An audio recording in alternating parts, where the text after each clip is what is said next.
Muy buenas tardes a todos los colegas que hoy nos encontramos para compartir esta reunión de tertulia y en particular pues para hablar o hacer una charla con respecto al documento de filosofía analítica, atomismo lógico y Wittgenstein, que muy amablemente Francisco nos adecuó para que pudiéramos hacer la lectura y con base en ello pues hacer hoy nuestra charla.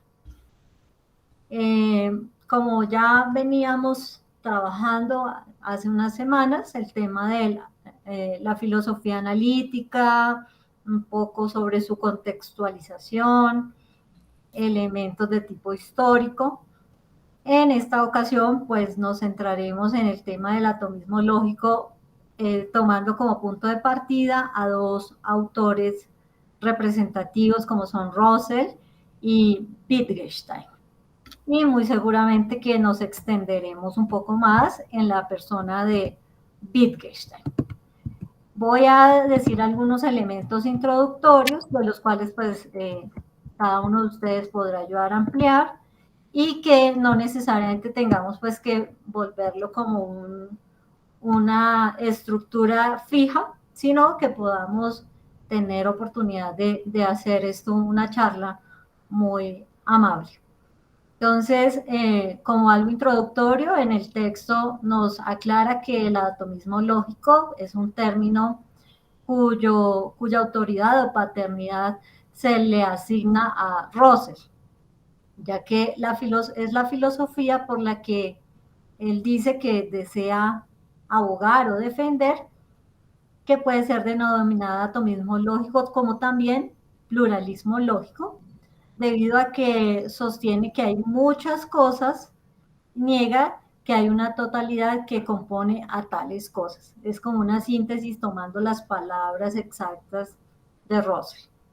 Y pues en este orden hay una serie de argumentos que nos llevan a entender lo que son las tesis centrales de este atomismo lógico y los tipos de hechos, luego con algunas características muy de rasgos generales sobre Ludwig Wittgenstein y pues sobre ello pues ya vamos viendo que hay una serie de elementos muy interesantes que hoy nos pueden ampliar la visión sobre esta filosofía analítica. Entonces abro el espacio para que cada uno de los participantes tome la palabra. Si tú me permites, Astrid, nuevamente deseo hacer siempre una contextualización aclaratoria y didáctica para quienes participan y quienes observarán el video. Con mucho gusto. Estamos en esta parte de estudio general de la filosofía analítica, habida cuenta que la filosofía analítica se constituyó en un movimiento filosófico generado desde comienzos del siglo XX, que produjo posteriormente una gran influencia en el desarrollo de la profesionalización de la filosofía de la ciencia y el desarrollo posterior de la misma. Básicamente su influencia sobre los miembros de lo que se conoció como el Círculo de Viena, que fundaron la postura denominada positivismo lógico, elementos que se mantuvieron después en su transformación como empirismo lógico cuando migraron hacia los Estados Unidos, y dentro de esta mixtura de transformación de positivismo lógico a empirismo lógico, una serie de elementos que habían nacido en Gottlob Frege y que habían vinculado a Russell y después a Wittgenstein para generar lo que se dio en las dos posturas que acabo de mencionar, el positivismo lógico y el empirismo lógico. Estas influencias a las que me estoy refiriendo, que vienen desde Frege, se conoció como la visión heredada de la filosofía de la ciencia o posición heredada de la filosofía de la ciencia, que generó desarrollos posteriores en las décadas de los 50 y 60 hasta finales de los años 60, cuando se finalizó, llamémoslo así, el imperio de la razón lógica y el análisis semántico de teorías en esa perspectiva, para abrir otras posibilidades en el desarrollo de la filosofía de la ciencia, sobre todo en su análisis de tipo internalista, es decir, referido a teorías, conceptos y estructuraciones lógicas de los mismos en la producción de teorías científicas en las distintas ciencias. Entonces, en ese sentido, se entiende por qué razón estamos estudiando elementos correspondientes a la filosofía analítica. Cabe anotar que lo que vamos a tocar en esta sesión de hoy y las 2 o 3 que vienen será para que tengamos una visión general y tengamos la plena distinción de qué se trata la filosofía analítica y su relación con la filosofía de la ciencia en general y la filosofía de las ciencias en particular, cada una de ellas. Muchas gracias.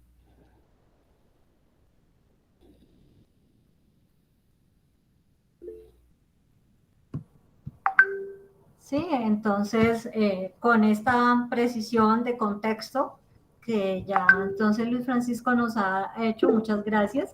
Luis Hernando, que estás levantando la mano, tienes la palabra. Bueno, interesante el texto porque me pareció en mi lectura que precisa mucho Wittgenstein el tema de los hechos y las proposiciones. Es decir, esencialmente hace esa diferenciación y dice hay proposiciones simples o complejas o moleculares, pero los hechos no. Los hechos son tal cual hechos. También me llamó la atención la primera afirmación acá del texto sobre que él acepta la existencia de cosas, pero no dentro de una totalidad. Entonces me quedó la inquietud como que no totalidad en cuanto a que no hay sistema como tal, habría que el análisis establecer las relaciones, pero antes del análisis no.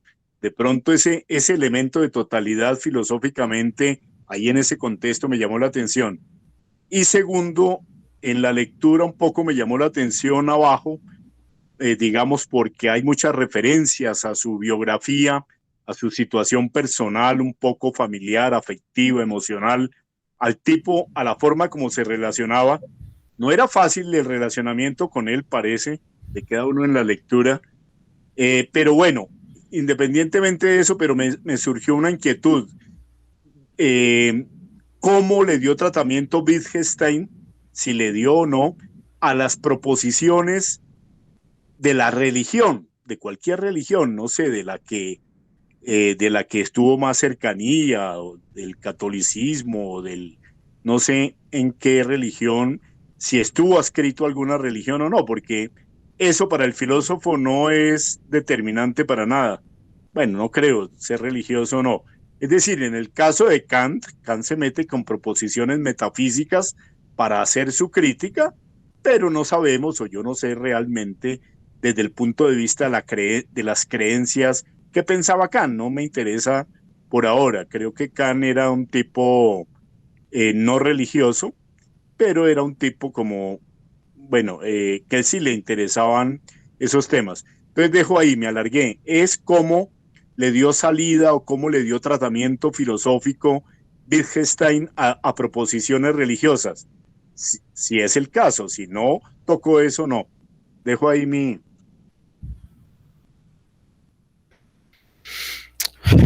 Bueno, yo creo que me corresponde decir cosas porque la pregunta es supremamente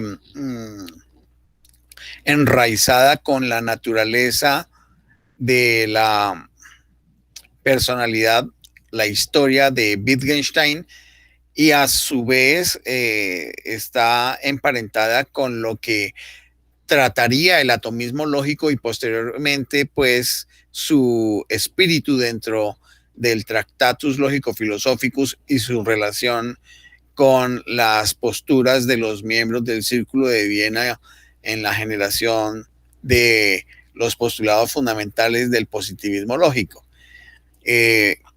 Hay que decir, y para esto pues hay que abordar la historia biográfica de Wittgenstein, que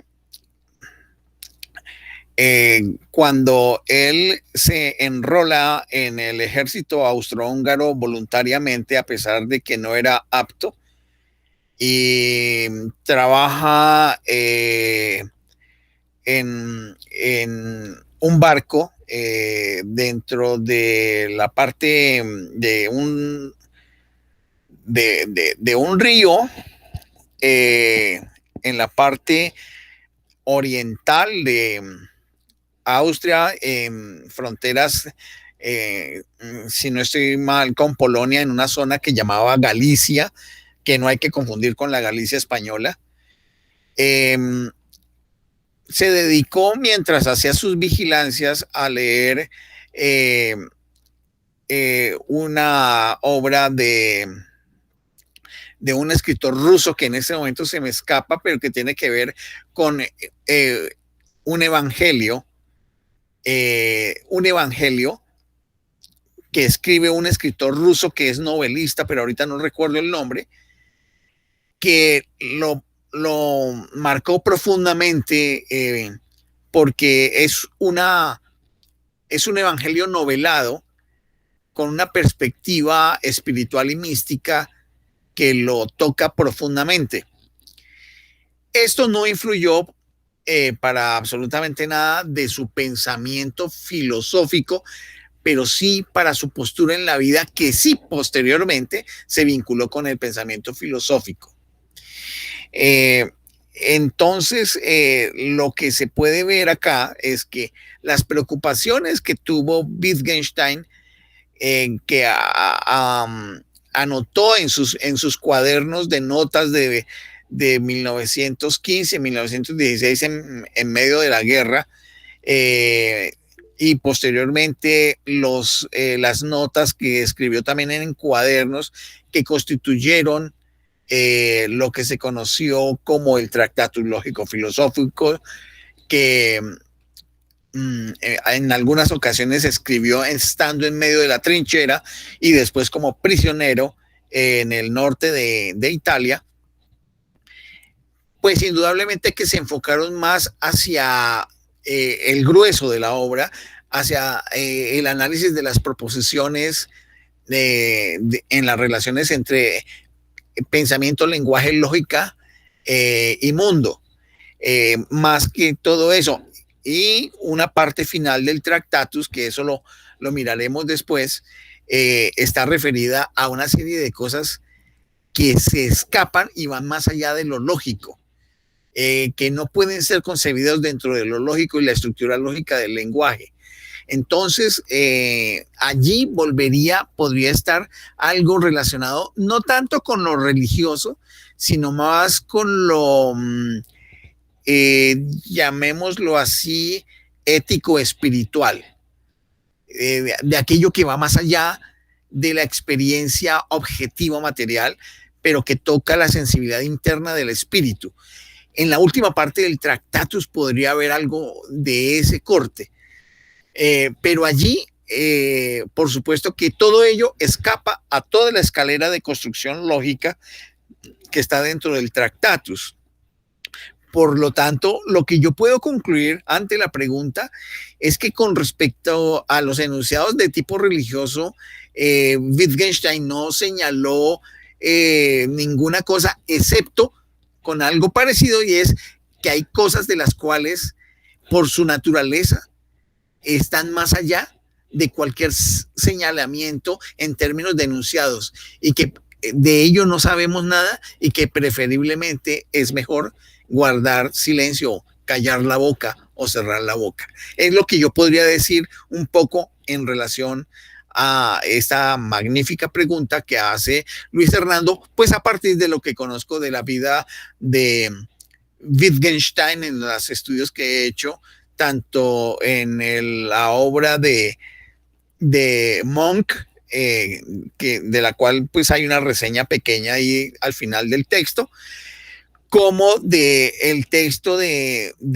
Tulmin y Yannick sobre el ambiente en el cual se formó Wittgenstein, que ahí hay una serie de elementos interesantes porque Wittgenstein es de origen judío, pero es de esos judíos donde su abuelo hizo una reconversión a principios del siglo XIX, aprovechando los escenarios de benevolencia que Francisco José, el emperador de ese momento, a principios del siglo XIX, permitió para que hubiese una asimilación de la comunidad judía dentro de la sociedad austriaca y con ello pudiera contribuir al desarrollo del comercio, de la industria, en el caso de la familia Wittgenstein, una familia dedicada a la industria del acero, y por supuesto había otras áreas en las cuales ocupaban puestos y cargos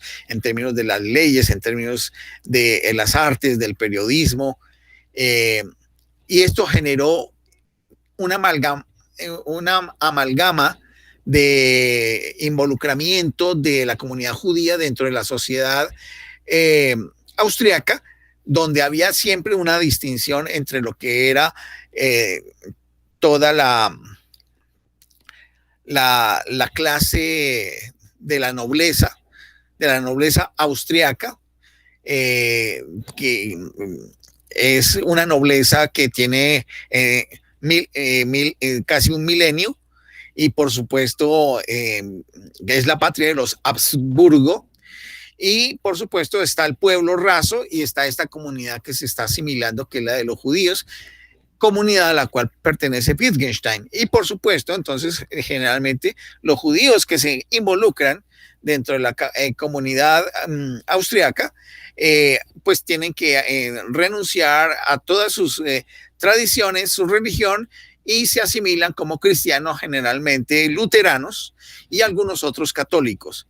Entiendo, si no estoy equivocado, en el caso de Wittgenstein hubo una asimilación católica, pero él no fue un practicante que se diga consuetudinario, y habitualmente su familia tampoco. Su familia se constituyó en una de esos clanes que auspiciaban, además de todo el asunto industrial, principalmente su madre auspiciaba todo lo que era la cultura.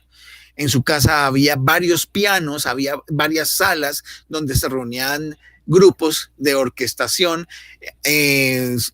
escenas para el teatro, declamación, poesía, canto. En ese ambiente fue que se creció Wittgenstein, que era parte de todo ese desarrollo de la cultura vienesa de la segunda mitad del siglo XIX. Entonces, en esa medida, pues ese es el ambiente, y por eso es importante entender cómo es que el pensamiento de Wittgenstein está relacionado con un ambiente histórico, cultural, social, que muy bien Yannick y Tulmin en la Viena de Wittgenstein retratan y describen. Y eso permite entender por qué todo ese manierismo propio de la cultura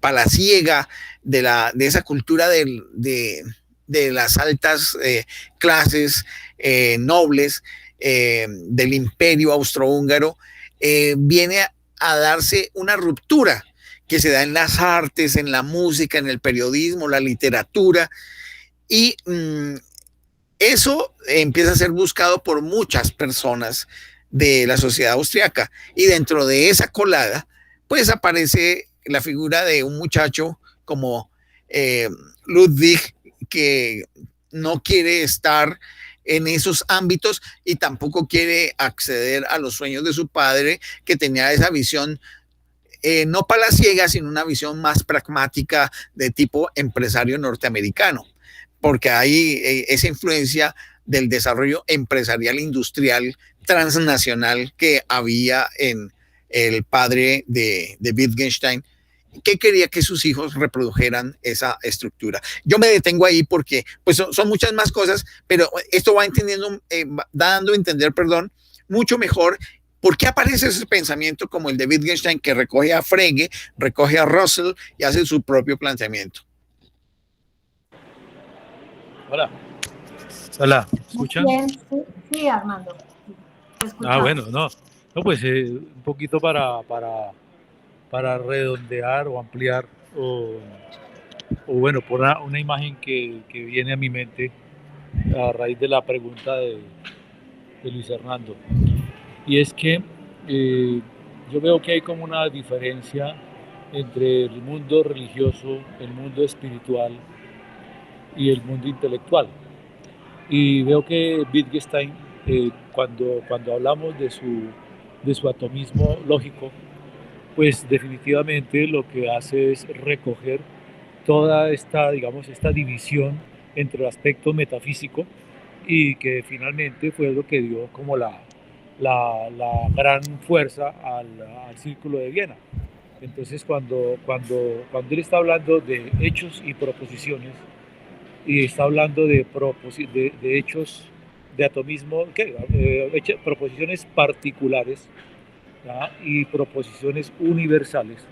Él está definitivamente hablando del mundo de los hechos, o sea, los hechos nunca serán falsos o verdaderos, pero las proposiciones sí lo pueden ser.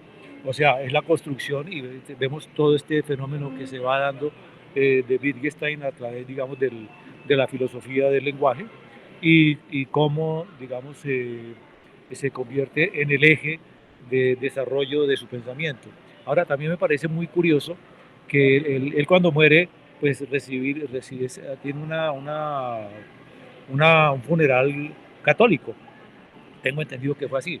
Entonces, me parece como particular porque él dice que de lo que se puede hablar, de lo que no se puede hablar, pues es mejor callar. Pues me imagino que cuando uno entra en este mundo de la metafísica, pues realmente uno de la metafísica y todo este tema del positivismo lógico y todo lo que viene a ocurrir con el Círculo de Viena, pues definitivamente él le dice, pues no hablemos de eso porque ¿para qué? Si finalmente vamos a seguir enredados en todo este tema de la metafísica y todo el tema que finalmente es un tema religioso. Entonces, aquí lo que se me ocurre es que cómo podemos nosotros relacionar la vida de Wittgenstein con su filosofía. No sé si de pronto esto es estoy comenzando como a rasguñar esa tal vez contradicción, ¿ves? En fin, la pregunta sería eso, ¿cómo podemos relacionar la vida de Wittgenstein con su filosofía?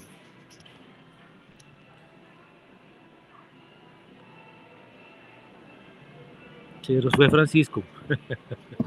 Gracias, Armando, por esa, digamos, por esta relación, porque haces un puente entre lo que estaba planteando Luis Hernando y lo que Francisco pues nos acaba de dar como unos elementos genéricos, y creo que pues en ese caso queremos escuchar un poco más de pronto de lo que nos puede ampliar Luis Francisco.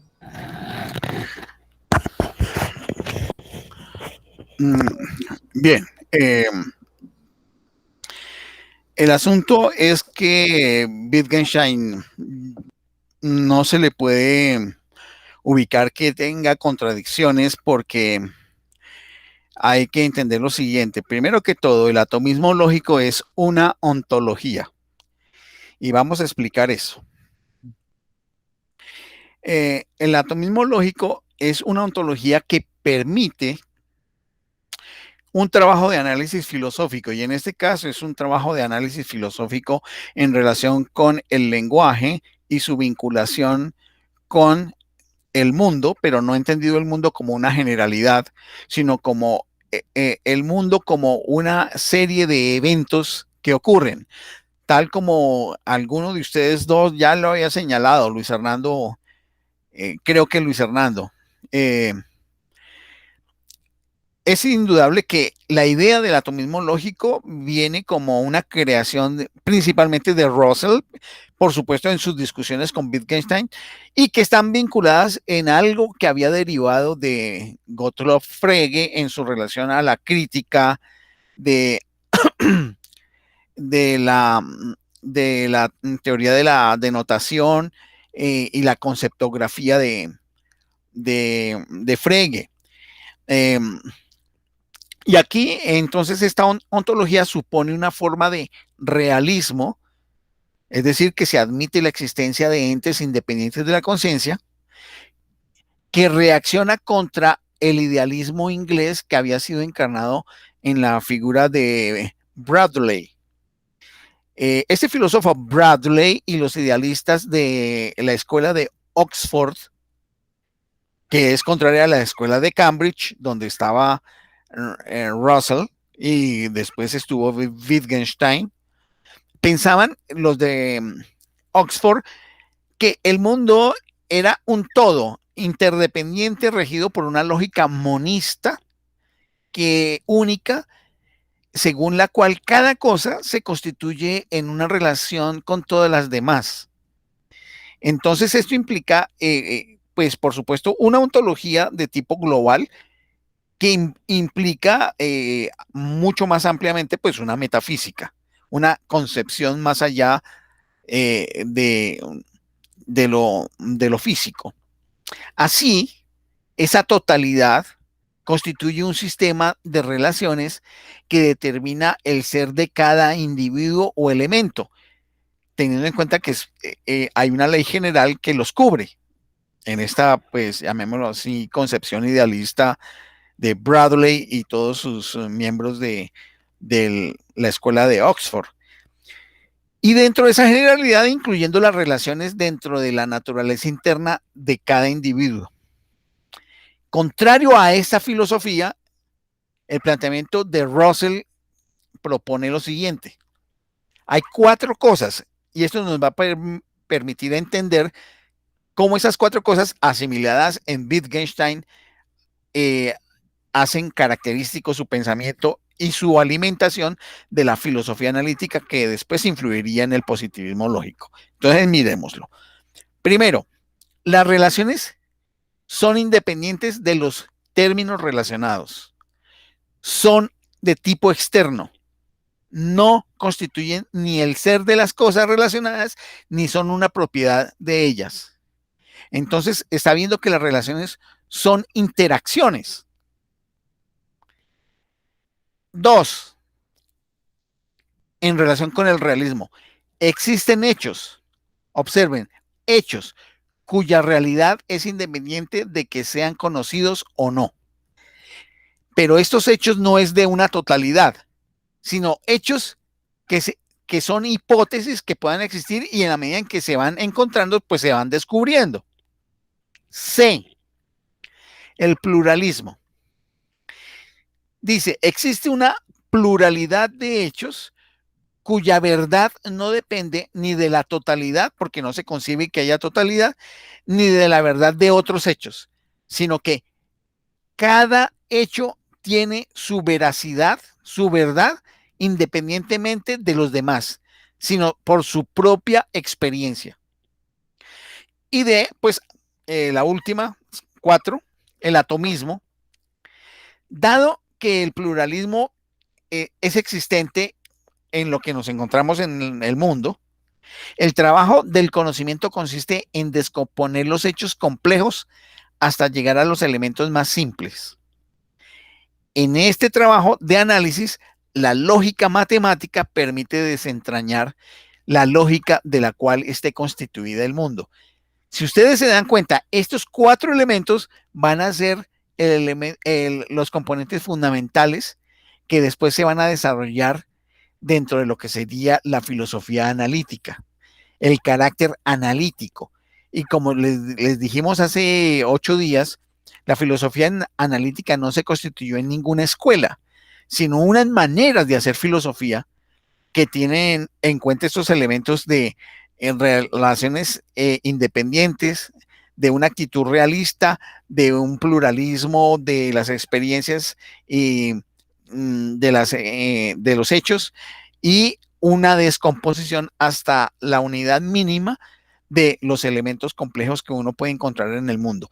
Esos 4 elementos constituyen la naturaleza de lo analítico.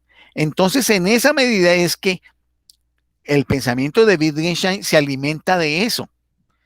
Y se dan cuenta, no es una teoría, sino es una manera de ver las cosas y por supuesto se constituye posteriormente en una forma de hacer filosofía y específicamente vinculando a lo que relaciona al lenguaje con el mundo y el pensamiento, que es la interacción de los seres humanos. Entonces, la relación entre pensamiento, lenguaje y mundo lleva a el análisis del lenguaje. Y el análisis del lenguaje es lo que permite pues entender cómo es que nos vinculamos con el mundo. Entonces, con estos elementos creo que se permite entender un poco más por qué la filosofía de el primer Wittgenstein, el del Tractatus Logico-Philosophicus que veremos posteriormente, es la que ilumina y alimenta lo que sería la postura del positivismo lógico. Sin embargo, hay otra serie de elementos que tienen que ver con lo ético, que así lo llama Wittgenstein, lo ético, pero que está relacionada con esa parte del mundo interior de aquello que no se puede expresar, de aquello que está más allá de lo que se puede señalar. Por ahí me detengo ahí, no sé si he logrado responder la inquietud que tenía Armando. Sí, muy bien, muchas gracias. Bueno, pero también hay, digamos, en la medida que nos hemos ido como ubicando en la persona de Wittgenstein, yo veo, digamos, con asuntos que hemos mencionado de pronto con Francisco en otros momentos, que hay una vinculación en esa vivencia misma, en la vida misma de Wittgenstein con su filosofía. Es decir, esto es una filosofía que en Wittgenstein uno puede decir es una filosofía de la vivencia, a diferencia de lo que uno encontraría con otros filósofos, donde su filosofía o su forma, aunque estén vinculadas con alguna parte de su forma de ser, en Wittgenstein la cosa es un poco más, más íntegra o más sistémica, o no sé cuál es la expresión más adecuada, en la que uno puede ver que las experiencias mismas de la vida de Wittgenstein, en su manera de actuar, en las decisiones que tomó, en la, digamos, en ciertas acciones que también el texto que leímos nos lo muestra, donde el autor va diciendo, mire, es que cuando nos reunamos con Wittgenstein tengan en cuenta de mencionar o no mencionar, o esperemos a que él hable por su forma de ser. O sea, lo que uno ve en este autor, en este filósofo, es que es una experiencia de la vivencia misma y que lo perciben los que han estado cerca de él, los que lo escuchan cuando se manifiesta, la misma distancia que él tomó con algunos asistentes a las reuniones del círculo, donde claro, él no hizo parte, pero fue invitado. Pero es que es su actuar el que muestra que hay como una relación muy directa con su filosofía. No sé si en ese aspecto podría, Francisco, porque es que yo veo que eso ilustra mucho con respecto a los elementos que nos daba el texto que nos compartiste. Pero sería como exactamente qué señalar, como qué. Mira, por ejemplo, alguna de las situaciones específicas con respecto a, aquí el autor nos dice que, es que no me acuerdo si es Schlick, en el que, no sé si, o si Armando se acuerda, si Schlick conoció personalmente a Wittgenstein y le transmitió el interés por el círculo en su libro y su filosofía, así como nuestra imperiosa necesidad de que se reuniera con nosotros y nos explicase algunos puntos que nos habían confundido. Pero Wittgenstein no estaba dispuesto a hacer tal cosa. Schlick Mantuvo varias conversaciones con él y finalmente Wittgenstein accedió a encontrarse con Weizmann y conmigo, de modo que los tres nos reuniéramos varias veces con él durante el verano de 1927. A ese tipo de cosas que me refiero, que uno lo puede en sus textos, entre líneas lo percibe, pero solo cuando lee otras fuentes como que le aclara Bien, vamos a contribuir con eso. Bueno, entonces, en ese sentido, en la obra El deber de un genio, se llama así, El deber de un genio, que es el texto de Monk, señala justamente que cuando viene de la Primera Guerra Mundial y se restablece en Austria, habiendo terminado el Tractatus, pues necesita, y excúsenme que vaya hacia el detalle, necesita explicitar su pensamiento. Entonces, tiene sus cuadernos manuscritos del Tractatus. Russell le ayuda ahí en Austria a hacer una edición con un editor austriaco del Tractatus en 1921. Pero resulta que la edición salió terrible porque las notaciones lógicas y la tipografía salió totalmente desconfigurada y es una edición terrible, horrible. Además de eso, bueno, en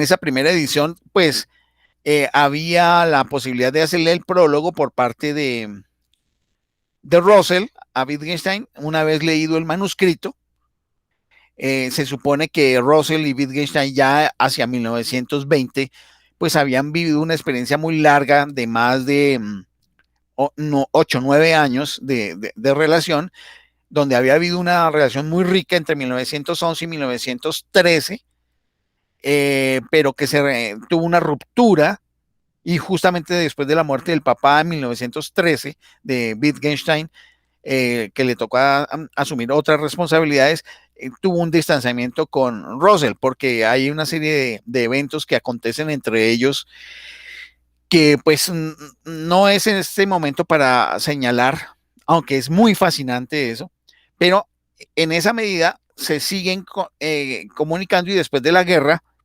recuerden que Russell era antibelicista y políticamente por eso tuvo muchos problemas. Le publica en 1921 esta edición alemana en Austria terrible, con un prólogo de él, un prólogo que no le gustó para nada a Wittgenstein porque señaló que no había entendido la naturaleza de la obra y además que era un prólogo totalmente superficial y que estaba dedicado a mirar el problema de lo lógico.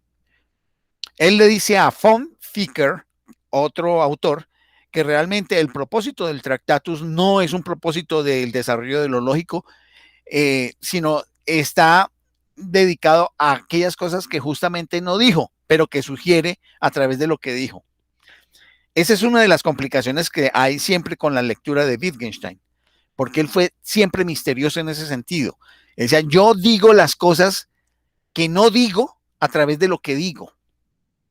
Entonces eso llevó a una serie de dificultades, porque ya después en 1922, cuando se hace la primera edición bilingual, en la mitad en inglés y la mitad en alemán, como es lo que habitualmente ahora uno encuentra en las ediciones, de tal manera que se tenga el original alemán y se tenga la traducción en la lengua en la que se haya hecho la traducción, que es en la editorial Routledge, que hoy conocemos todavía, Routledge y Keegan.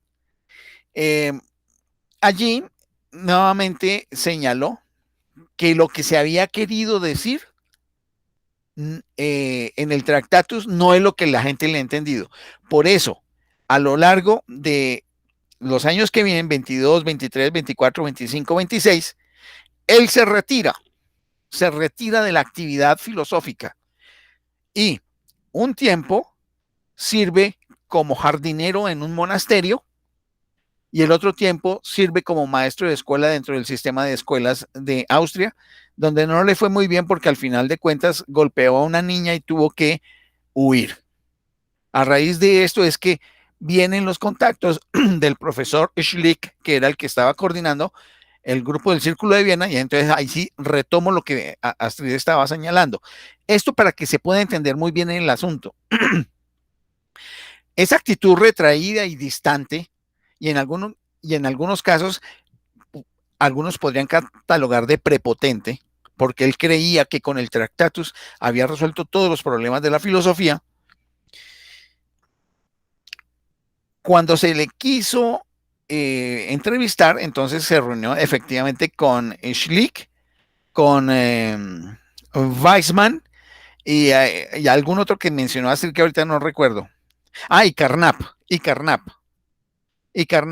Se reunieron varias veces y siempre se le recomendó, Schlick le recomendó que como era un tipo muy sensible, que era preferible no hacerle preguntas directas, sino dejar que hablara, y en la medida en que fuera hablando, por supuesto, iban apareciendo campos y temas sobre los cuales se les podría preguntar.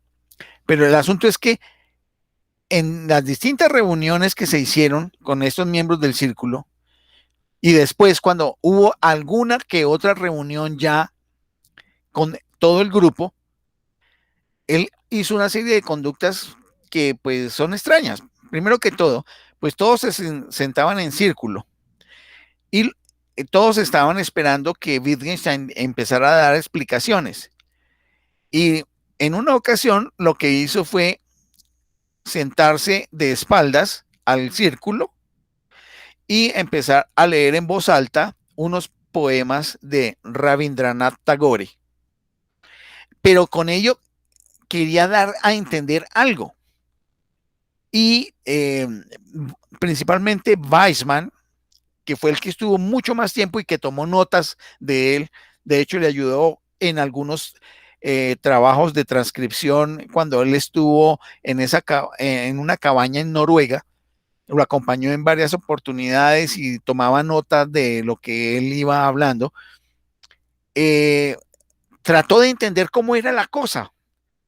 Y se esforzó mucho para tratar de entenderlo, pero hubo muchas cosas que quedaron en el vacío.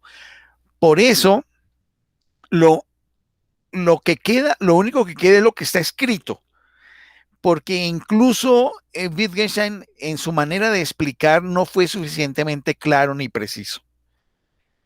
Hay otras anécdotas, por supuesto, que vendrán posteriormente, como la del atizador en el año 1946 en la Universidad de Cambridge, pero si esto pues ayuda a la inquietud que tenía Astrid para poder dar a entender que el pensamiento de Wittgenstein es un pensamiento que no sabemos cuál fue originalmente en la cabeza y en el corazón de Wittgenstein, solamente nos quedan sus escritos y nos corresponde, a partir de lo que vimos, vivió, de lo que ahí documentado existió, vivió y se relacionó, tratar de interpretar lo que quiso decir. Eso sería como lo que podría yo decir en este momento, Astrid. Sí, muchas gracias, porque precisamente lo que yo quiero rescatar de este personaje es que no es el típico filósofo al cual uno pudiera acceder a su visión de mundo con sus textos, sino que es ese tipo de persona que prácticamente hay que conocer su vida, todo su estilo, sus experiencias también negativas, en el sentido de que eso hace parte de entender por qué él insiste en convertir todo lo que es su filosofía o su forma de mostrar, porque él lo que quiere es mostrar, que es lo que este texto teníamos con respecto a referenciar. El ejercicio típico de un filósofo ha sido, en lo que por lo menos yo he podido leer, es como si entraran a teorizar, pero en Wittgenstein es desde la experiencia, la vivencia de esa relación del mundo de la vida y cómo el mundo de la vida en sí mismo hace de ella una filosofía. Y gracias por esa explicación, porque ese es uno de los tantos ejemplos que uno podría ver. Sí, dentro de la extensa bibliografía que hay alrededor de Wittgenstein. Por supuesto, lo que él escribió, yo tengo una buena cantidad de lo que él escribió, no sé si tenga todo, pero tengo una muy buena cantidad con sus obras, escritos principales, pero dentro de ella hay un recuento de las memorias de un arquitecto que fue amigo de él, que finalmente se estableció después en Israel y murió allá.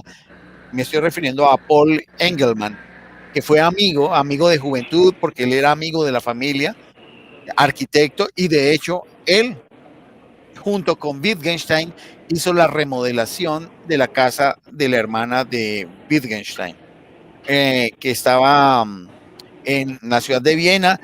Era la casa que se denominó Stonburg, y la hizo con un estilo totalmente distinto al estilo que se venía teniendo dentro del Imperio Austrohúngaro.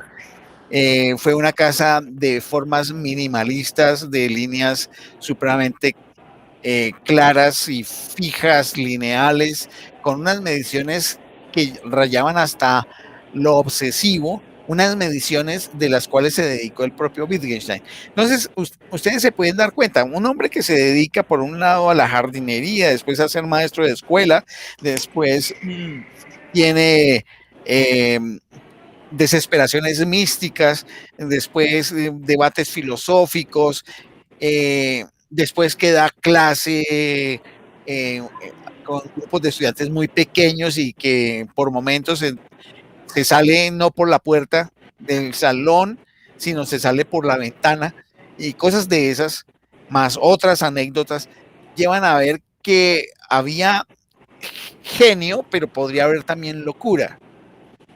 Porque tiene una serie de comportamientos que rebasan lo que normalmente tiene la estructura del comportamiento humano. Entonces, por eso hay que mirar siempre con detalle qué hay detrás y cuál es el contexto.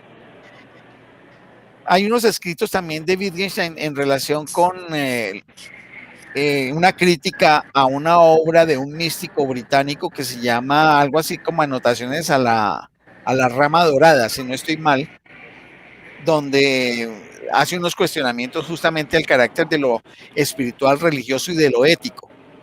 De hecho, hay una conferencia sobre la ética que hace Wittgenstein, que tal vez esa pudiera acercarse un poco a la pregunta que hizo Luis Hernando. Es una pregunta, es una conferencia de 1930, si no estoy mal, que hizo en la Universidad de Cambridge, donde dice justamente que no hay posibilidad de que lo ético sea susceptible de ser ubicado en enunciados. Vale la pena recordarlo. ¿Sería eso, Astrid, lo que se me ocurre?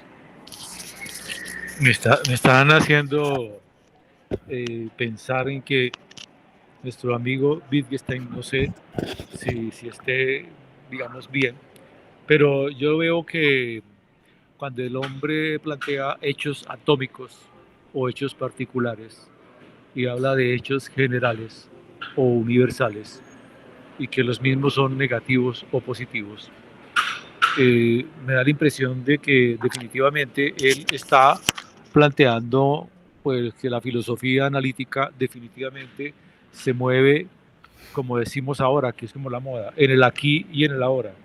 O sea, nos estamos moviendo en tiempo real. Ya no es, digamos, que cuando él hablaba de la filosofía, que siempre decía que no son problemas filosóficos, sino problemas en el lenguaje, ¿no? Que creo que es uno de los énfasis que él hace, definitivamente obedece a que él está haciendo de la filosofía una cuestión de la praxis, ¿no? Del día a día, y que bueno, que además, por ejemplo, y en ese sentido tengo ahí como un pequeño vacío, en el sentido de que dice que no hay hechos moleculares que correspondan a proposiciones que contienen conectivas y o a menos que ti, etcétera, y que las proposiciones moleculares son funciones veritativas y que su verdad o falsedad depende únicamente de la verdad o falsedad de las proposiciones que la componen. Entonces, en ese sentido, estoy pensando que definitivamente su propuesta es: nos vamos a mover en el mundo real, nos vamos a mover en el aquí y el ahora, y si esa apreciación pues vale en algo. Sí, mire, la veracidad de las proposiciones moleculares está en función de la veracidad de las proposiciones atómicas. Si en una secuencia de proposiciones atómicas que constituyen una proposición molecular hay una proposición atómica falsa, toda la proposición molecular es falsa. Entonces, en ese sentido, ese sería, digamos, como parte de lo que después uno descubre en las leyes de la lógica matemática. Eh, pero claro, Wittgenstein no estaba entusiasmado por argumentar este tipo de cosas con el propósito de ver cómo se estructuraban las teorías científicas. Él reconocía que existía la ciencia y que realmente la ciencia era la que podría hablar acerca de la naturaleza del mundo, la filosofía no. La filosofía era para resolver confusiones que hubiesen dentro del lenguaje. Por eso es que a él se le atribuye que él hizo el giro lingüístico a la filosofía, que la filosofía anteriormente se dedicaba a las grandes ideas explicativas y él lo que le da es un golpe de gracia a las teorías filosóficas y dice, mire, eso que a lo cual usted se ha ocupado, eso es propio de la ciencia. Deje que las ciencias hablen sobre eso. A la filosofía le corresponde es más bien dilucidar las equivocaciones o las mezclas de significado y los usos del lenguaje equivocado. En la medida en que se precise el lenguaje y se ayude a una precisión del lenguaje, esto va a contribuir al desarrollo de las ciencias, porque al final de cuentas la filosofía no está para producir teorías. La filosofía no es teoría, la filosofía es una práctica. Y es una práctica que puede ser beneficiosa, puede ser incluso saludable. Entonces, en ese sentido, se puede entender que las pretensiones de Wittgenstein con relación a la filosofía analítica no eran las que se desarrollaron posteriormente, de generarse un movimiento de filosofía del lenguaje en la Universidad de Cambridge y después extendida a otras partes del mundo, el desarrollo del positivismo lógico como se desarrolló, el desarrollo del empirismo lógico como se desarrolló hasta llegar a las posturas del estructuralismo metacientífico y cosas por el estilo, donde el análisis semántico y lógico del lenguaje fue el elemento principal. Todo derivado de lo que había dicho Wittgenstein, pero esa no era su pretensión. Eso es una cosa que hay que tener en cuenta. Wittgenstein nunca tuvo una pretensión de ejercer alguna influencia dentro del desarrollo de la filosofía de la ciencia. Nunca. Eso sucedió, pero él no buscó eso, porque él no estaba interesado ni en la filosofía tradicional, ni en el desarrollo de la actividad científica. Él estaba preocupado una serie de cosas existenciales de su propia vida, que lo cual lo llevó a examinar el problema del lenguaje y la conciencia, pero a partir de su propia experiencia, como lo decía Astrid. Y por eso todos sus escritos, que vamos a ver si aquí se alcanza a ver, desde acá hasta acá, estos son textos de Wittgenstein. Todos esos están relacionados con la experiencia que a lo largo de los años ha venido teniendo, y a partir de eso escribir lo que él pensaba acerca de la conciencia, el lenguaje, preocupado, por ejemplo, si realmente yo puedo decir que sé que tengo dolor de muela o simplemente experimento el dolor de muela. Porque ¿qué es saber tener un dolor de muela y qué es experimentar tener un dolor de muela? Por ejemplo, dentro de una buena cantidad de cosas. Yo creo que Astrid recuerda ese ejercicio cuando hacíamos ese estudio de ese problema de la naturaleza del conocimiento y la naturaleza del sentir.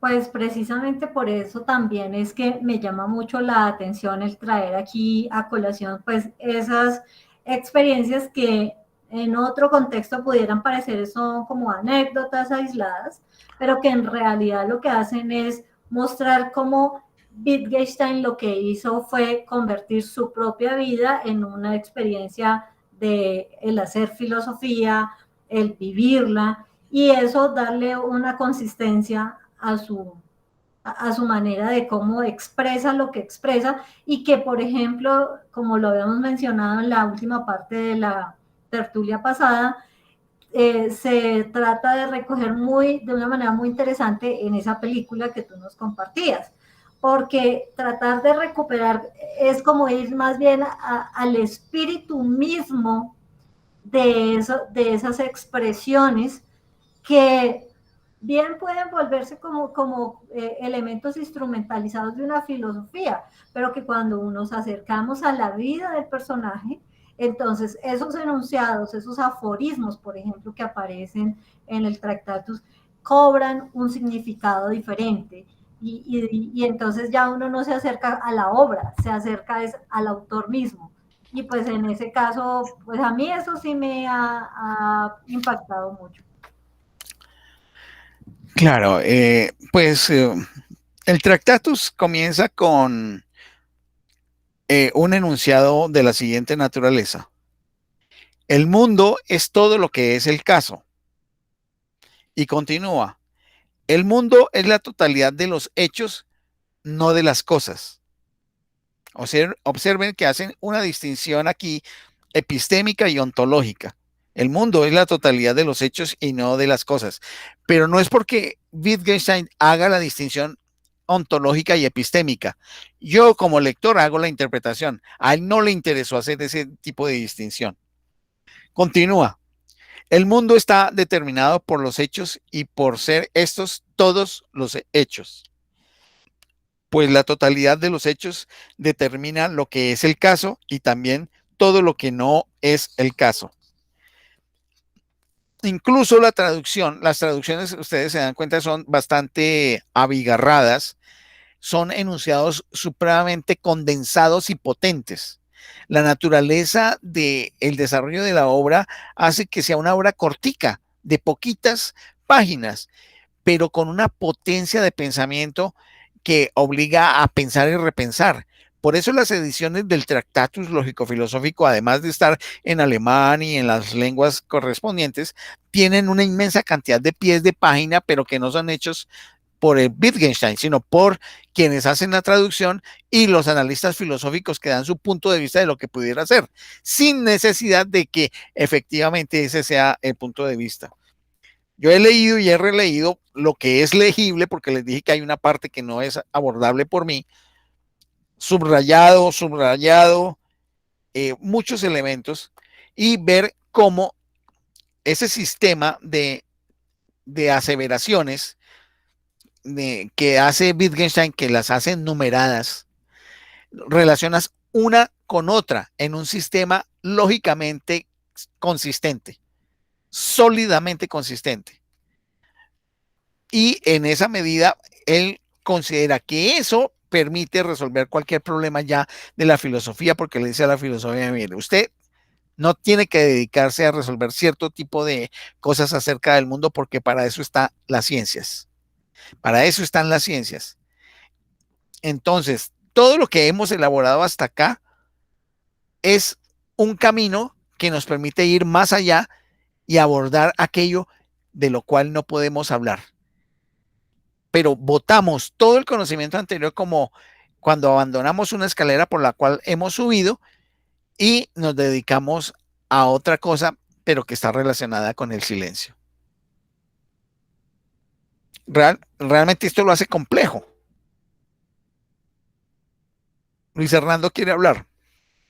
Sí, a ver, un comentario sobre ese tema este tema del lenguaje que lo hemos tocado a lo largo de varias sesiones, y que es muy relevante, hablando de Wittgenstein, porque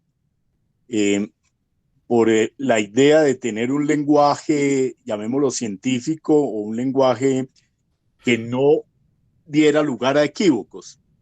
Entonces uno dice el esperanto, ¿no? El texto habla del famoso esperanto, y yo sobre el esperanto, sin saber mucho, digo, soy muy escéptico porque digo, el esperanto unifica los lenguajes, aquí lo escribí, un lenguaje que traduce es el esperanto, pero que no resuelve la unidad de significados, porque mi premisa es que el lenguaje, así sea científico, es histórico en el sentido de temporal y es cultural en el sentido de su vivencia, de su desarrollo vivo. A mí el esperanto no me solucionaría los problemas, quizá ayudaría a evitar confusiones de traducción, en el sentido que estamos hablando de traducción del alemán al español, al no sé qué, pero no resolvería el tema de la unidad del lenguaje en términos de comprensión, pues yo veo esa comprensión, un poco intuyo, muy relacionada con el desarrollo histórico del pueblo, de la lengua misma, de donde se da la discusión de las proposiciones. Bueno, no sé si me captan o me enredo, pero esa es una cosa que copié acá. Y segundo, a mí se me hace que Wittgenstein, quizá es una interpretación, pero pues no tengo la profundidad para decir esto, a mí se me hace que su enfoque es inductivo de lo particular y concreto, cogible a lo general y no al contrario. En eso se me hace un aporte interesantísimo la afirmación de coger, digamos, los problemas concretos, no meterse, no desde lo deductivo a lo particular, no empezar por Dios y el cosmos para llegar a explicar una cosa concreta, sino la construcción del todo, sí, quizá a partir de lo particular. Eso me llama la atención en Wittgenstein, en lo que ustedes han expuesto y en lo que hemos leído. Pues Luis Fernando, resulta lo siguiente, que justamente la pregunta esa seguramente surgió, la pregunta acerca del esperanto y de las lenguas. Seguramente de tu lectura del texto donde se señalaba que uno de los miembros del Círculo de Viena, no sé si fue Feil o Schlick, alguno de ellos le preguntó acerca del esperanto, o no sé si fue Neurath, perdón. Schlick, bueno. Sí. Perdón, leo el pedacito como para que... Vale, sí. En nuestro primer encuentro con Wittgenstein, y ahí está hablando todavía Carnap, Schlick desafortunadamente le comentó que me interesaba el problema de un lenguaje internacional como el esperanto. Como yo ya suponía, Wittgenstein se oponía tajantemente a esa idea, aunque me sorprendió la vehemencia de sus emociones. De ahí. Perfecto. Y entiendo que decía algo así como que no tenía ninguna razón de ser el esperanto porque no obedecía a una naturaleza orgánica, porque no se había formado orgánicamente. Y en ese sentido, pues recoge lo que señala Luis Fernando, que esto tiene que ver con el sentir de los pueblos que hablan una lengua específica, donde se recoge su vivencia y que en ese sentido no es meramente unos códigos de significado, sino que es un espíritu de vida de los pueblos a lo largo de la historia en unos ámbitos específicos donde el uso de esa lengua pues lleva a que tenga unas características muy específicas, es decir, tener un espíritu. Lo digo yo, no lo dice Wittgenstein. En ese sentido, tener un hálito de vida. El esperanto puede ser como el latín, una lengua muerta. Con el asunto es que el esperanto es una especie de Frankenstein del lenguaje. Y en ese sentido, pues creo que sí tenía razón en su momento Wittgenstein, ya hace casi un siglo, cuando dijo que no tenía sentido porque hoy por hoy ya llevamos cerca de un siglo de esperanto y el esperanto no ha prosperado en el mundo. Hoy se sigue hablando mucho más inglés y mandarín, inglés, mandarín y español, que son las 3 lenguas más habladas del mundo. El esperanto no resultó, no ha resultado. Pero entonces, si podemos ver, una de las características que pudiera resumir la filosofía de Wittgenstein en relación con todo esto es lo que él dice acerca de las proposiciones de la lógica describen el armazón del mundo, o más bien lo representan, no tratan sobre nada, presuponen que los nombres tienen significados y las proposiciones elementales sentido, y esta es su conexión con el mundo. Resulta claro que el que ciertas combinaciones de símbolos que tienen esencialmente un carácter determinado sean tautologías, es decir, autodefiniciones, tiene que indicar algo sobre el mundo. En esto reside lo decisivo. Hemos dicho que varias cosas de los símbolos que utilizamos eran arbitrarias y que otras no lo eran. En la lógica solo se expresa estas últimas, pero esto quiere decir que en la lógica nosotros no expresamos lo que queremos con la ayuda de signos, sino que en la lógica es la naturaleza de los signos naturalmente necesarios la que se manifiesta por sí misma. Si conocemos la sintaxis lógica de algún lenguaje de signos, entonces ya se han dado todas las proposiciones de la lógica. Observen, entonces, por eso es que no le da valor a la filosofía, porque la filosofía no tiene contenido. Si la filosofía tuviera alguna razón de ser, sería cómo estructurar el lenguaje para poder abordar el mundo, pero no el lenguaje que explica el mundo, porque ese lo hacen las ciencias. Y yo veo que esto que acabo de leer, pues se podría decir que es un excelente resumen de toda la filosofía de la lógica de Wittgenstein, porque las proposiciones de la lógica no tienen contenido descriptivo. Eso es un elemento fundamental. No tratan sobre nada, son estructuras vacías, son formas, pero presuponen que los nombres tienen una referencia, tienen un significado, y las proposiciones tienen un significado también. Entonces, en ese sentido, podemos ver que esa preocupación de Wittgenstein era cómo hacemos la armazón del lenguaje para poder utilizarlo en relación a cómo lo podemos indagar y explicar, pero en términos de las ciencias, no de la filosofía. Y habrá cosas de las cuales no podremos hablar, porque es tal su naturaleza que no existen las palabras para poder hablar de eso. Y como sobre aquello no podemos hablar, es preferible guardar silencio. Y cuando hablo de que no podemos hablar, no es porque haya prohibición de hablar, sino que es tal la naturaleza que el lenguaje no se acomoda para poder expresar aquello. Sería lo inexpresable, lo inefable.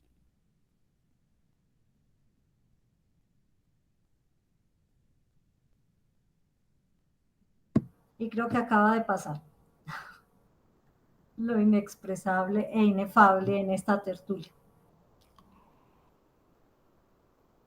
Hay algo ahí que quiero compartir, y es que siempre que se trata el tema de Wittgenstein hay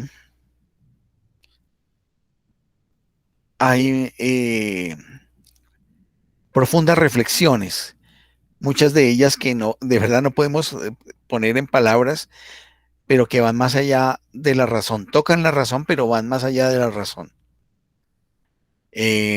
Incluso van más allá de la razón y también de los mismos hechos, y tocan el existir, el estar ahí, que sería ese presente del aquí y ahora que ustedes mencionaban hace un rato.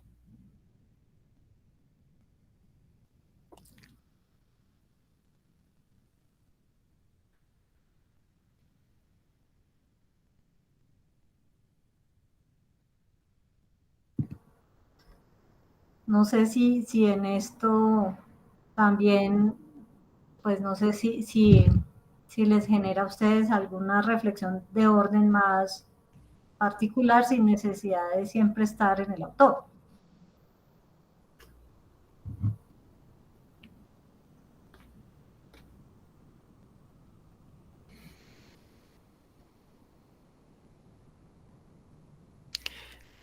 Bueno, una de las cosas que pues, para tratar de compartir acá, que se repite y que generan de pronto estas, por ejemplo, estos momentos, estos silencios, era alguna de las narraciones que hacía, creo que Carnap,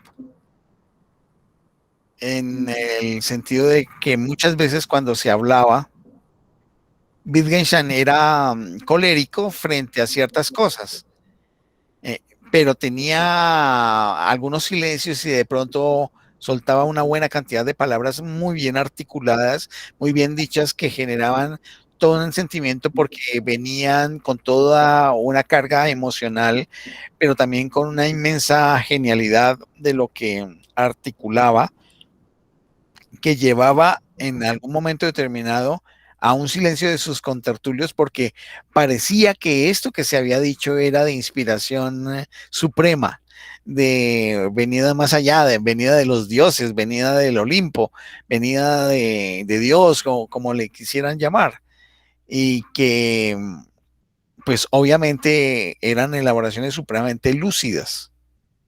Entonces, eso caracterizó a Wittgenstein, que es, yo considero, el filósofo más particular, más distinto que ha existido a lo largo de toda la historia conocida.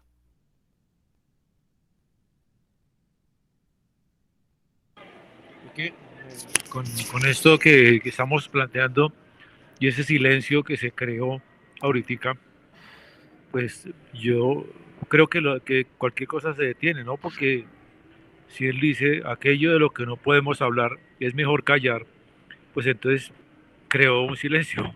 Nos quedamos ahí como que se nos rompió este aspecto, digamos, imaginativo, porque que además él siempre es muy enfático acerca de los hechos, en Sí, particular. Entonces como que uno queda ahí seco y dice, bueno, entonces, ¿qué pasa de aquí para adelante? O sea, es eso, más o menos la impresión que me da. sí, pues yo voy a aprovechar para compartirles algunos de los aforismos finales, cuando ya va terminando toda su explicación lógica, eh, inclusive señalando el problema kantiano de la mano derecha y la mano izquierda, que no se pueden hacer coincidir eh, en una relación de planos y cosas por el estilo. Pasa a decir cosas como lo que sigue a continuación. Lo que se puede describir también puede suceder, y lo que la ley de causalidad debe excluir tampoco puede describirse. Vaya a ver esa relación. El modo de proceder de la inducción, ojo Luis Hernando, consiste en que aceptamos la ley más simple que se pueda poner en armonía con nuestras experiencias. Eso es clave y está en relación con lo que decía Luis Hernando. Pero este modo de proceder no tiene ninguna fundamentación lógica, solo la tiene psicológica. Y aquí me hace acordar de David Hume, porque él decía que la experiencia inductiva no es nada de tipo lógico, sino es básicamente una experiencia psicológica. En ese sentido, veo aquí un antecedente en Hume. Es claro que no existe fundamento alguno para creer que el caso más simple será también el que realmente tendrá lugar. Que el sol saldrá mañana es una hipótesis, y esto quiere decir no sabemos si saldrá. No existe obligación alguna de que una cosa tenga que suceder porque otra cosa haya sucedido. solo hay necesidad lógica. Es solo lo que él reconoce que existe. Solo hay necesidad lógica. En relación con los hechos, no asegura nada, pero lo que sí dice es que solo hay necesidad lógica. Es decir, causalidad en lógica. Continúa. Toda la concepción del mundo moderno toma como base la ilusión de que las llamadas leyes de la naturaleza son las explicaciones de los fenómenos naturales. Vuelvo y repito, toda la concepción del mundo moderno toma como base la ilusión de que las llamadas leyes de la naturaleza son las explicaciones de los fenómenos naturales. Esto va en contra de todo lo que se ha concebido a lo largo de más de 300 o 400 años en el mundo occidental y ahora planetariamente en relación a lo que es el conocimiento científico. Pero no está diciendo que no sea cierto, sino es la manera como lo aborda. Vuelvo y lo repito. Toda la concepción del mundo moderno toma como base la ilusión, o sea, algo que no es, de que las llamadas leyes de la naturaleza son las explicaciones de los fenómenos naturales.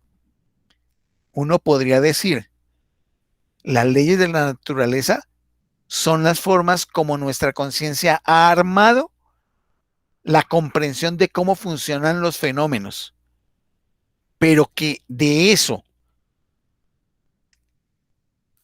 a lo que realmente acontezca haya un paso, no lo sabemos. Y este es un voto para el antirrealismo o para el agnosticismo. Y es, podemos decir cómo funcionan los fenómenos, pero realmente no sabemos qué es eso. Podemos decir cómo funciona A, B, C o cosas en astronomía, en física, pero no sabemos qué es eso. Por eso vuelvo y la repito, porque este es fundamental. Toda la concepción del mundo moderno toma como base la ilusión de que las llamadas leyes de la naturaleza son las explicaciones de los fenómenos naturales. A mí me parece que esto me toca a mí mucho porque yo después de mucho recorrer la vida en filosofía de la ciencia, estoy cerca de este tipo de enunciado. Claro, con otras discusiones. Y dice Wittgenstein en relación con esto, así se quedan parados ante las leyes de la naturaleza como si de algo inviolable se tratase, como hacían los antiguos con Dios y el destino. Ahí tiene Luis Hernando. Señor, sí. Y ciertamente, ambos tienen razón, Luis Hernando. Y ambos están equivocados, Luis Hernando. En cualquier caso, los antiguos tienen una idea más clara en la medida en que reconocen un punto final claro, mientras que en el sistema moderno ha de parecer como si todo estuviese explicado, como un autoengaño. Continúa. El mundo es independiente de mi voluntad. Esto sí que es potente. Y esto hace acordar aquí un poco a Schopenhauer. Aunque todo lo que deseamos sucediese, solo lo haría, por así decirlo, por concesión graciosa del destino, pues no hay conexión lógica alguna entre la voluntad y el mundo que lo garantice. Y a su vez, la supuesta conexión física misma no es algo que podamos querer. Aquí está desnudando todas las limitaciones del ser humano y de su conciencia. Del mismo modo que solo hay una necesidad lógica, solo hay también una imposibilidad lógica. Él aquí a la lógica le da la preponderancia mayor porque la lógica será el mecanismo que permita articular la comprensión del mundo. Ahora bien, uno podría también poner en cuestionamiento si la lógica realmente lo es, porque la lógica puede ser un juego de la conciencia, un juego de la mente, un juego de la inteligencia humana que se desarrolló en este sentido y que pueden haber otras formas. Que, por ejemplo, dos colores estén al mismo tiempo en un solo lugar del campo visual es imposible. De hecho, es lógicamente imposible, pues está excluido en virtud de la estructura lógica del color. Pensemos en cómo se presenta esta contradicción en física, más o menos del modo siguiente. Una partícula no puede tener dos velocidades al mismo tiempo. Esto quiere decir que no puede estar en dos lugares al mismo tiempo. Pero en física cuántica nos hemos estado encontrando con cosas que pudieran estar cerca a esto. Esto quiere decir que las partículas que están en lugares diferentes al mismo tiempo no pueden ser idénticas. Es claro que el producto lógico de dos proposiciones elementales no puede ser ni una tautología ni tampoco una contradicción. El enunciado de que un punto del campo visual tiene dos colores diferentes al mismo tiempo es una contradicción. Siguiendo esto, entonces dice, el sentido del mundo tiene que residir fuera de él. Clave, el sentido del mundo tiene que residir fuera de él. Si querías, Luis Hernando, ver entonces cómo él veía sus proposiciones sobre lo religioso, si hay algo cercano a eso, escucha. El sentido del mundo tiene que residir fuera de él. En el mundo todo es como es y todo sucede como sucede. No hay en él valor alguno y si lo hubiera no tendría ningún valor. Si hay algún valor que tenga valor, tiene que residir fuera de todo lo que sucede y todo lo que es de esta o aquella manera. Pues todo lo que sucede y todo lo que es de esta o aquella manera es accidental. Lo que lo hace no ser accidental no puede residir en el mundo, pues en tal caso eso sería a su vez accidental. ¿Por qué? Porque la naturaleza de este mundo es ser accidental. Tiene que residir fuera del mundo. Es por ello por lo que no puede haber proposiciones éticas. Las proposiciones no pueden expresar nada que sea más elevado. Creo que aquí tienes tu respuesta a tu pregunta inicial, Luis Hernando. Es claro que la ética no consiste en que se la exprese. La ética es trascendental. Ética y estética son uno mismo. Lo primero que nos viene a las mientes al proponer una ley ética de la forma debes es, ¿y qué pasa si no lo hago? Es claro, sin embargo, que la ética no tiene nada que ver con castigos y recompensas en el sentido habitual. Por ello, la pregunta por las consecuencias de una acción tiene que carecer de importancia. Al menos esas consecuencias no han de ser eventos. Pero a pesar de todo, en la pregunta planteada tiene que haber algo que sea correcto. Ciertamente, tiene que haber algún género de castigo y recompensa éticos, pero esos tienen que residir en la propia acción. Y es claro que la recompensa tiene que ser algo agradable y el castigo algo desagradable. Si la buena o mala voluntad cambian, el mundo solo puede cambiar los límites del mundo, no los hechos, no lo que puede expresarse por medio del lenguaje. Dicho brevemente, el mundo tiene que convertirse entonces en otro completamente distinto. Tiene que, por así decirlo, disminuir o aumentar como un todo.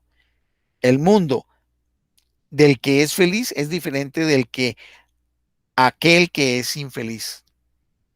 Así también, a la hora de la muerte, el mundo no cambia, se termina. La muerte no es un evento de la vida. De la muerte no tenemos vivencia alguna. Si por eternidad no entendemos duración temporal infinita, sino intemporalidad, entonces vive eternamente el que vive en el presente. Luis Alberto, ahí está. Nuestra vida carece de final en la misma medida en que nuestro campo visual carece de límites.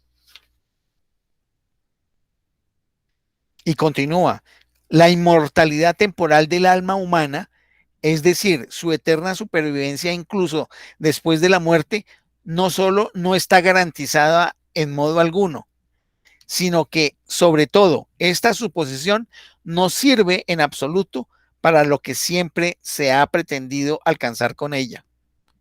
Pues, ¿se resuelve algún enigma porque yo vive eternamente?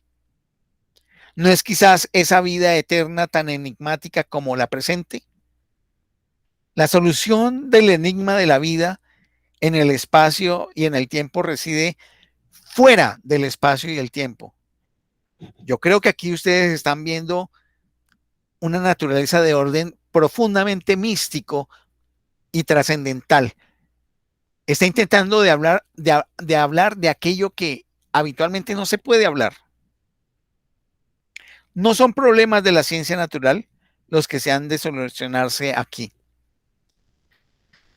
Para lo que es más elevado resulta absolutamente indiferente cómo sea el mundo. Dios no se revela en el mundo. O sea, admite la existencia de Dios o de alguna idea de Dios por lo pronto.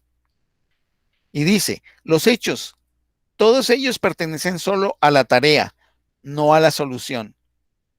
Lo místico no consiste en cómo es el mundo, sino que sea el mundo, en qué sea el mundo. Y lo repito, lo místico no consiste en cómo es el mundo, sino en que sea. La visión del mundo, subespecie eterni, consiste en verlo como un todo limitado. El sentir el mundo como un todo limitado es lo místico. Si la respuesta no puede expresarse, la pregunta que le corresponde tampoco puede expresarse. El enigma no existe. Si una pregunta puede llegar a plantearse, entonces también se la puede dar una respuesta. El escepticismo no es irrefutable, sino un sinsentido obvio, pues quiere plantear dudas allí donde no se puede preguntar.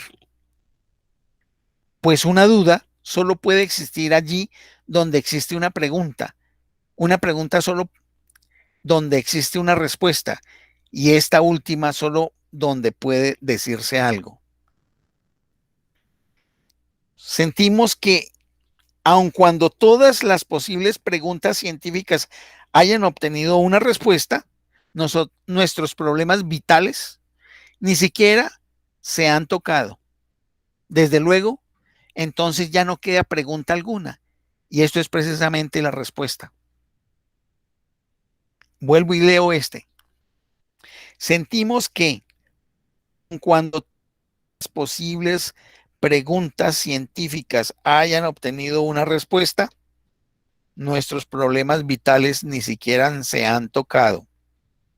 Desde luego, entonces ya no queda pregunta alguna. Y esto es precisamente la respuesta. La solución del problema de la vida se trasluce en la desaparición de este problema. ¿No es esta acaso la razón por la que los hombres, a los que después de intensas dudas les resultó claro el sentido de la vida, no pudieron decir en ese momento en qué consistía tal sentido. Y vuelvo y lo repito, ¿no es esta acaso la razón por la que los hombres a los que después de intensas dudas les resultó claro el sentido de la vida, no pudieran decir en ese momento en qué consistía tal sentido? Es decir, al comprender algo, se comprende de tal manera que luego no es posible decir qué es lo que se ha comprendido. Existe, en efecto, lo inexpresable. Tal cosa resulta ella misma manifiesta. No se puede decir, se puede mostrar.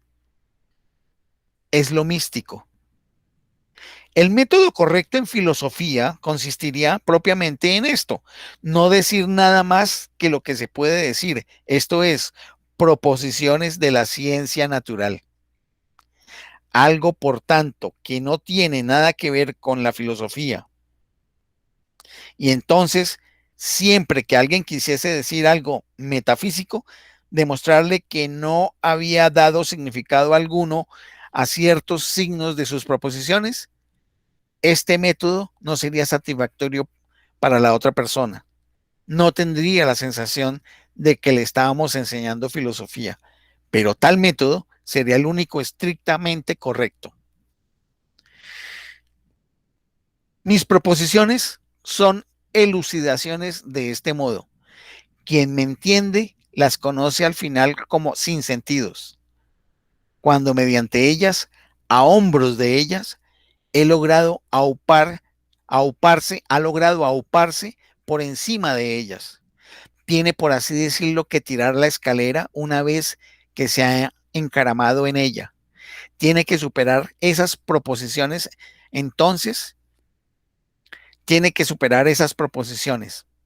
entonces verá el mundo correctamente.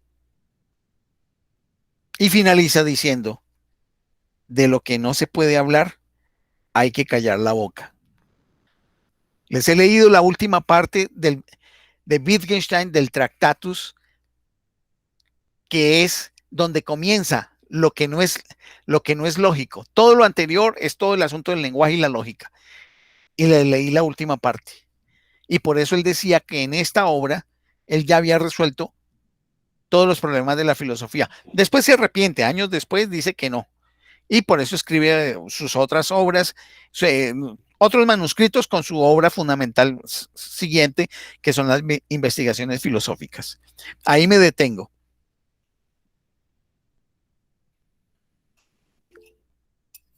Sí, Luis Hernando.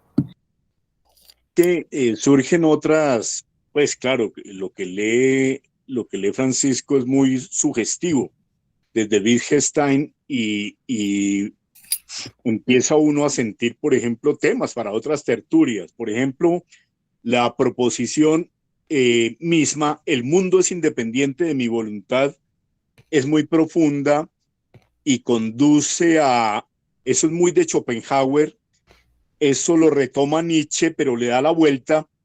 Nietzsche le da la vuelta en términos de afirmar la voluntad como instrumento de poder, llamémoslo así.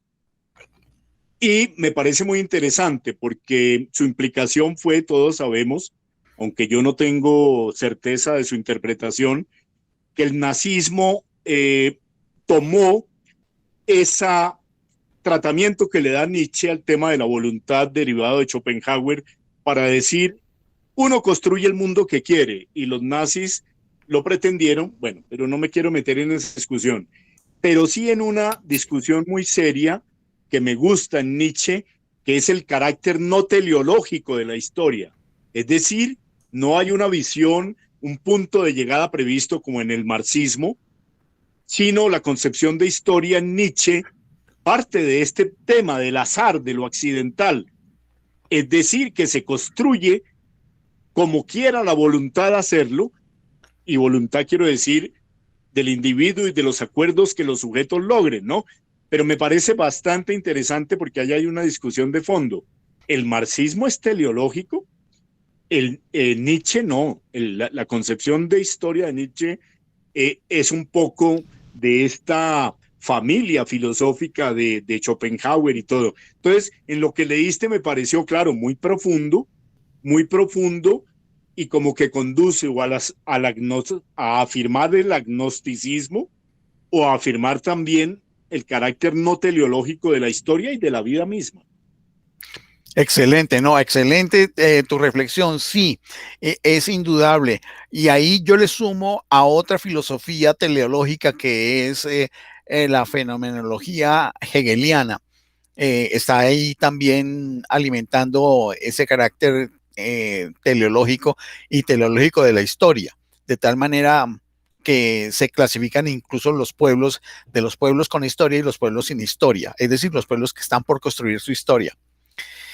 Y claro, cuando uno empieza a ver todo este raigambre y ver cómo esto influye en lo que sería el positivismo lógico, después en el empirismo lógico, en la constitución de la filosofía de la ciencia, uno se puede preguntar precisamente si el carácter del desarrollo de la ciencia y la tecnología y de la tecnociencia es un carácter historicista y voluntarista, o si esto tiene que ver con consensos, o esto es una ley inexorable que va más allá de las voluntades humanas. Y creo que esto tiene un total sentido, y hoy por hoy, como que lo tiene, justamente con todo lo que explicamos anteriormente sobre tecnociencia geoestratégica.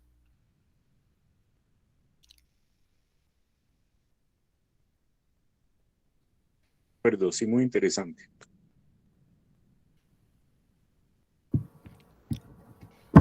Yo quiero recuperar, digamos, algo de lo que en cierta medida estaba en lo que empezó a leer Francisco en la parte final del Tractatus.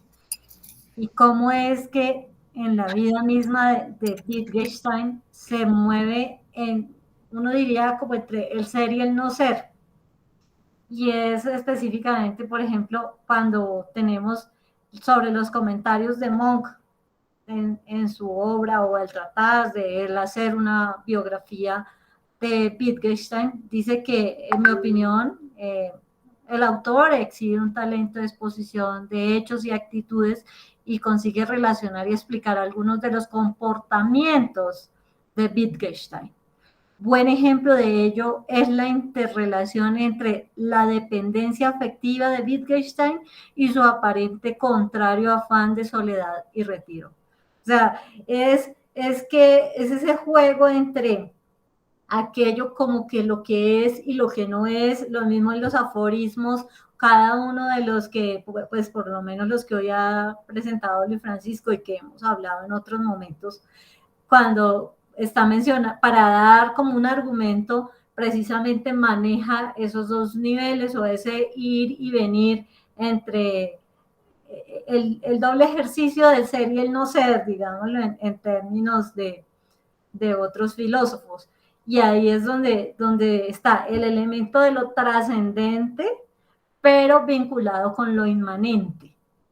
Entonces ahí hace como unos quiebres, pero son quiebres que a la vez como que ponen un punto firme para que no consideremos, precisamente el ejemplo de la escalera, no consideremos que nos tenemos que aferrar a la escalera, sino que ella es solamente un recurso, un mecanismo con el cual podemos pasar a otra etapa, y que si no hubiera existido, si no hubiéramos tenido a la mano ese recurso, digamos, esa escalera, pues difícilmente hubiéramos podido pasar a otra etapa.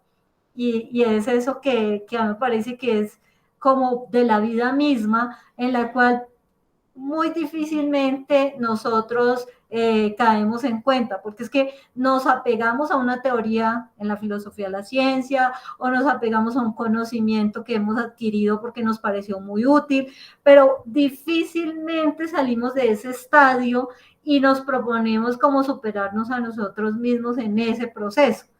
Y esa es la invitación que uno encuentra en él, en Wittgenstein, él mismo como diciéndose, bueno, ya llegué a esta etapa, pero esto ya me generó otra posibilidad. Y en particular eso nos pasa mucho a nosotros los docentes, por el ejercicio de que tenemos una práctica cotidiana en el habla y todo. Entonces como que uno se acomoda y le resulta muy, muy tranquila esa posición, pero difícilmente se hace el cuestionamiento de mover o remover sus estructuras de pensamiento, de lenguaje y de acción, y por eso es que con mucha facilidad caemos en pensamientos anquilosados y cuando nos damos cuenta han pasado apenas, pueden ser 2, 3 años y ya nuestras ideas no son las de esa riqueza que genera emoción, que toca la vida de otros o que pone en dificultades al otro con el que se está estableciendo un diálogo, que es la intención del maestro, es poner en dificultad al otro no para hacerlo sentir mal, sino para ayudarle a que se esfuerce por ponerse un nuevo reto en la forma de pensar y de construir conocimiento científico. Está cerrado el micrófono, Francisco. Gracias. Me parece que es muy valiosa la disertación que acabas de hacer en relación a una ubicación contextual derivada de estas reflexiones que estamos haciendo acerca de la vida y obra de Wittgenstein, que me hace acordar de lo siguiente también, que lo vinculo con lo siguiente. Es el carácter pragmático que está subyacente en el pensamiento y en la vida de Wittgenstein y en las ideas que él inspira, que lo puedo perfectamente vincular, por un lado, con el papel de la voluntad, que está derivado de Schopenhauer indudablemente, y que, como lo dijo Luis Fernando, se relacionaría también con Nietzsche en su momento y con algunos otros filósofos, pero derivado de Schopenhauer inicialmente, pero vinculado también con un asunto de que es la voluntad para poder hacer. La voluntad para poder hacer a partir de lo que quiero conocer o que puedo conocer para hacer. Y ese es un principio pragmático que me hace acordar también de la filosofía de William James, de Peirce también y de John Dewey, que hace ver que hay posibilidad de construir mundos, hay mundos posibles que pueden construirse, a pesar de que el propio Wittgenstein diría que el mundo es independiente de la voluntad. Pero lo que sucede es que hay también la posibilidad, como lo señala Nietzsche, de que hay una voluntad de poder también, y esa voluntad de poder puede hacer convertir ciertos estados de cosas en un mundo. Y de hecho hay mucha experiencia a lo largo de la historia donde eso se da, de que se puede construir cierto tipo de cosas que se han pensado. Entonces, no inexorablemente la historia que hemos tenido hasta el momento simplemente ha sido un conjunto de cosas más allá de la voluntad de los hombres. No, hay unos hombres que han presupuestado cosas para que la historia haya sido así, pero la historia puede contarse también de otra manera y puede hacerse de otra manera. Y esa es la posibilidad que nos queda, y quienes vean este video hacia futuro que pueda servir, pues que tengan conciencia de esto. No porque hay unas estructuras de poder necesariamente tenemos que ir siempre así, porque siempre hay posibilidades, porque en caso de que no, esto sería simplemente un circo de marionetas inexorable, que no tiene cambio, ni salvación, ni transformación. Entonces, en esa medida, de aquí sacamos cosas que sirven más allá incluso de la filosofía analítica para poder entender los fenómenos del desarrollo de la ciencia y de la actividad humana en general. No sé si de pronto, Estela, quieras hacer hoy una intervención, que no hemos abierto el espacio para que hables. No, pues estaba ahorita en trabajo y me acabo de desocupar, pero todo el tiempo estuve aquí pendiente. Lo único que me llamó la atención fue lo de la parte del esperanto, ¿no? Y pues ya tocaron el tema. Y pues recordando que fue uno de los primeros intentos de lenguajes artificiales y que hoy todo el desarrollo de la computación funciona con lenguajes artificiales, ¿no?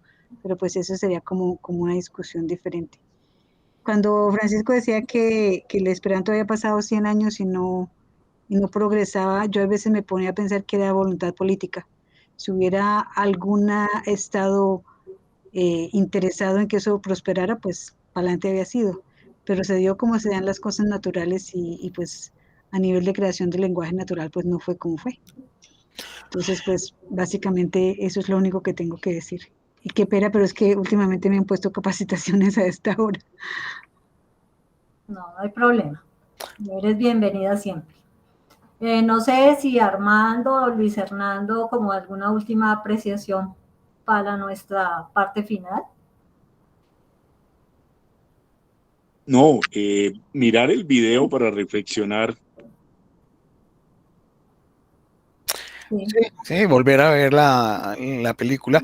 De todas maneras, pues la idea para dentro de 8 días es ver con un poco más de detalle la naturaleza del Tractatus. Pues yo leí aquí unos apartados que llevaban más allá de lo que fue utilizado por el positivismo lógico. Pero lo que podemos ver es lo que se utilizó dentro de la filosofía analítica de Wittgenstein como para el desarrollo de la filosofía de la ciencia. Entonces, en 8 días tendríamos eso como parte del trabajo. Muy bien. Armando, últimas apreciaciones o algo que quieras cerrar. No, muchas gracias, muy interesante. Pues la idea es seguir avanzando en este tema que luce exuberante, a ver si llegamos a algún tema para entender a este señor. Pues lo vamos entendiendo y vamos entendiendo aspectos de la vida y tiene una cuestión, digamos, de orden proposicional muy interesante, muy cuestionador y que definitivamente lo lanza a uno al mundo no especulativo, sino introspectivo. Y gracias a Francisco por sus explicaciones, a Luis H. también y a ti también, Astrid, y Estela también por escucharte. Muchas gracias. Bueno, entonces quedamos para nuestra próxima sesión y estaremos pendientes que Luis Francisco más o menos los días sábado o domingo nos está haciendo el envío para que podamos estar atentos de cuando llegue el documento. Voy a hacerlo entonces por el correo, más bien por el correo de Ochoa Filociencia, porque parece ser que no a todos les llega cuando lo envío por el de Tertulias. Entonces lo enviaré por Ochoa Filociencia. Sí. Listo. Detengo en este momento la grabación. Bueno, ya se cerró la grabación. No, todavía.